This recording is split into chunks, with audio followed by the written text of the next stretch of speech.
দীর্ঘদিন থেকে কাঞ্চনপুর সরকারি ইংলিশ মিডিয়াম বিদ্যাজ্যোতি স্কুলের প্রাইমারি সেকশনে ছাত্রছাত্রীরা শিক্ষক স্বল্পতায় ভুগছে। স্কুলে 500-র অধিক ছাত্রছাত্রী থাকলেও শিক্ষক শিক্ষিকা রয়েছে কয়েকজন। স্কুলের শিক্ষক স্বল্পতার কারণে ক্লাস হয় না ঠিকমতো, যার কারণে স্কুলের পঠন পাঠন উঠেছে লাটে।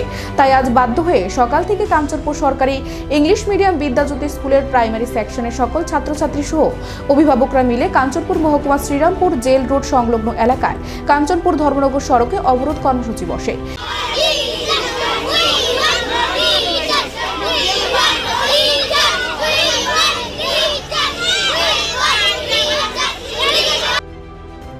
এদিকে কাঞ্চনপুরে গুরুত্বপূর্ণ সড়কটিতে ছাত্রছাত্রীদের অবরোধের ফলে সড়কের দুপাশে যানবাহনের দীর্ঘ লাইন লেগে সড়কে আটকে পড়ে সাধারণ মানুষ সহ বিভিন্ন স্কুলের ছাত্রছাত্রী সহ সরকারি দপ্তরের কর্মচারীরা। ছাত্রছাত্রীদের সড়ক অবরোধের 3 ঘন্টা পর অবরোধস্থলে এসে পৌঁছান কাঞ্চনপুর মহকুমার শিক্ষা দপ্তরের AIS মহোদয় এবং পরবর্তীতে ওনার আশ্বাসে সড়ক অবরোধ প্রত্যাহার করে ছাত্রছাত্রী সহ অভিভাবকরা।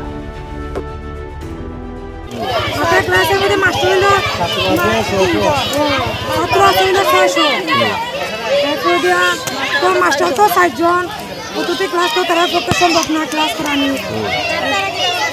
তারপরে তো একটু নাম ডাকিয়া করে সকালে আইয়া আওয়ার করে বাচ্চারা ঠিক মতো ইয়ে করতে পারে না, ক্লাসও হয় না, না হলে তো আমরা খোলা পাই না, ভবিষ্যতের দিকে নষ্ট হয়ে যাবে। হয়তো Kanchanpur gov English medium school, primary না নুন? প্রাইমারি না, এটা নুন প্রাইমারি। লিখিত